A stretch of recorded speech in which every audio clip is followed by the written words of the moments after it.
Na-feel mo na ba yung parang mag-isa ka lang at parang walang nakakaintindi sa mga nararamdaman mo? And feeling mo na parang iniwan at pinabayaan ka ni Lord? It's not an accident bakit napapanood mo ang video na to.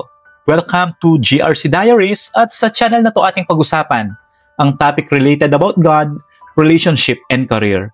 Lahat halos naranasan ang mga bagay na to. Lalo na kapag dumadating ang mga problema, depression sa ating mga buhay. At lahat naman tayo ay prone sa mga bagay na to. At may mga bagay at sitwasyon sa buhay natin na uncontrollable, na akala mo napasan mo na ang langit at ang daigdig. Pero alam mo ba, sa mga panahon nararamdaman mo yan, na merong isang Diyos na pwedeng tumulong sa'yo at kaya kanyang alalayan. Pero di ba napakahirap lumapit kasi akala mo iniwan ka na ni Lord. But the reality is, hindi naman nang iiwan si Lord eh. Tutusin tayo ang nang iiwan at nagpabaya. Ang pangako niya sa Bible, sa Matthew chapter 28 verse 20, I am with you until the very end of the age. Kapag ang Diyos ay nangako, talagang ginagawa niya. Pero bakit minsan feel mo na parang mag-isa ka? Minsan feel mo parang walang nakakaintindi at nakakaunawa sa'yo. Kasi minsan nilalagay natin ang ating tiwala, ang ating panahon at atensyon sa mga bagay ng makamundo. Nung panahon na masaya ka, lagi natin binibigay yung oras natin sa ating mga kaibigan, sa ating karera sa buhay, sa ating mga pangarap. At kapag nagkaroon na tayo ng mga unmet expectation in life, iniwan tayo, nalugi ang negosyo, nawalan ka ng trabaho, nasira ang relasyon mo, tapos sasabihin mo bigla, Lord, bakit mo ako iniwan? Kasi dumating sa time ng buhay mo na mas lalo mong pinagkatiwalaan ang nasa mundo at ang ibang tao kaysa sa Diyos. Pero alam mo ba, na kahit ganyan ang nafe-feel mo, si God, hindi kanya iniwan ni pinabayaan man. At hindi kayang talikuran ng Diyos yung mga anak niyang nagtitiwala sa Kanya. So kung parang nafe-feel mo na parang pasan mo ang daigdig, parang ikaw lahat ang gumagawa, parang walang tumutulong sa'yo, parang ang bigat-bigat ng dala ng buhay mo, pagkatiwalaan mo lang si Lord. Ang sabi ng Bible in Isaiah chapter 41 verse 10, do not fear, for I am with you. Do not be dismayed, for I am your God. I will strengthen you and help you. I will uphold you with my righteous right hand. Hindi ako nagsabi niyan, ang nagsabi diyan ang ating Panginoon. Huwag kang matakot sapagkat kasama mo siya. Oo, hindi mo siya kasama physically, pero nandyan lang siya palagi sa tabi mo. What I mean is, hindi mo siya nakikita, pero ang kanyang presensya ay nandyan. At ang pangako niya ay palagi kanyang palalakasin at lagi kanyang tutulungan sa mga panahon na kailangan mo siya. Huwag kang malungkot, huwag mong hayaan na mapag-isa ka. Sa mga pagkakataon na parang nag-iisa ka, sulitin mo yung panahon na para makapanalangin ka. Read the Bible and worship the Lord. Kung hindi ka naiintindihan ng iba, nagkakaroon ka ng depression, ng anxiety ng buhay mo, lumapit ka lang sa Kanya. Parang katapusan na ng karir mo, parang ang mga pangarap mo na parang hindi na mangyayari, at parang taliwas ang mga nangyayari sa buhay mo. You are praying na magagandang bagay at bumabalik sa'yo ay hindi maganda. Guys, don't worry. Naiintindihan ka ni Lord. Even nga si Jesus, naramdaman nyo yun na parang iniwan siya ng kanyang ama eh. Ang sabi nga ng Bible, oh God, why you have forsaken me? Diyos ko, bakit mo ako pinabayaan? Even si Jesus, naramdaman niya yon. Kung si Jesus naramdaman niya yon, natural, pwede natin ring maramdaman yon. Kasi bakit naramdaman yon ni Jesus? Kasi nararamdaman niya tayo bilang tao. Jesus is 100% God and 100% man. Ramdam niya ang emotion mo. Ramdam niya ang pinagdadaanan mo. Naranasan din niya yon. Kaya huwag kang mahiyang lumapit sa Kanya. Kaya nga namatay siya sa cross for you eh. Para bigyan Kanya ng bagong lakas. Bigyan Kanya ng kaligtasan, ng bagong buhay at kalayaan. At bonus na lang pati mga blessings. Kung si Lord Jesus ay naranasan niya yon. At kapag naranasan mo din yon, mararamdaman mo na hindi Kanya iiwan ni pababayaan man. Kung dumarating man sa punto ng buhay mo na parang ayaw mo na, umapit ka lang. Panghawakan mo lang yung mga pangako ng Diyos sa buhay. Dahil lahat na nagtitiwala sa Kanya ay hindi nagiging kawawa. Ang sabi nga ng Bible, hindi nagiging hampas lupa. Kaya hindi ko alam kung ano yung mga struggles mo in life. I have my own struggles. And you also. Iba-iba yung labanan natin sa buhay. Pero the good news is, the Lord is here.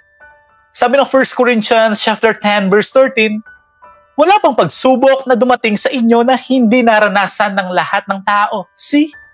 Lahat tayo ay naranasan natin. Tapat ang Diyos at hindi niya ipapahintulot na kayo'y subukin ng higit sa inyong makakaya. Sa halip, pagdating ng pagsubok, bibigyan niya kayo ng lakas upang mapagtagumpayan yon. Hindi pinangako ni Lord na magkaroon lagi ng greener pasture sa buhay. Hindi pinangako ni Lord na palaging pagpapala at palaging maganda ang pwede mangyari sa iyo. Kundi minsan darating sa buhay mo na babagsak ka, feeling mo na parang iniwan ka at pinabayaan ka. Para subukan ka lang ni Lord para lumapit sa Kanya. Listen to this. Hindi ka susubukin ni Lord sa mga problema, suliranin, challenges ng buhay na hindi mo kaya. Sabi nga He is faithful, pero hindi tayo tapat. Siya lang ay tapat.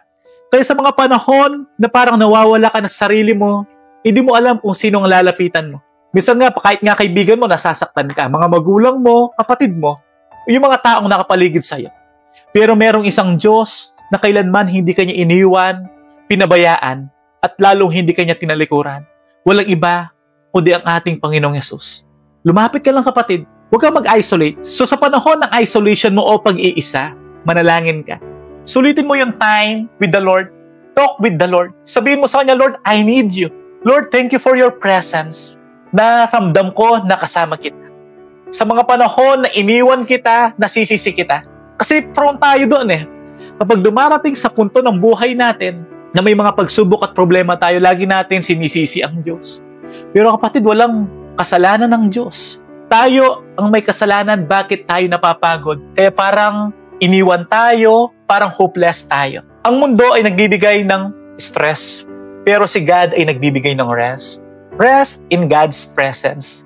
Ang sabi nga ng Bible in Matthew chapter 11 verse 28, lahat ng napapagal ay lumapit sa Kanya. At ang iyong pasanin ay bubuhatin niya at ang papasanin mo yung Kanyang pamatok. Kasi masyado tayong impulsive. Minsan masyado tayong parang feeling na kaya natin lahat. Kaya kapag dumating sa time na ubos na yung lakas natin, Lord, ba't mo ko pinabayaan? Ba't parang pasan ko lang ang digdig? Ba't parang ako lang mag-isa dito? Hindi. Kundi ibigay mo sa Diyos lahat ng iyong mga problema, suliranin. And Jesus died for you at mahal ka niya.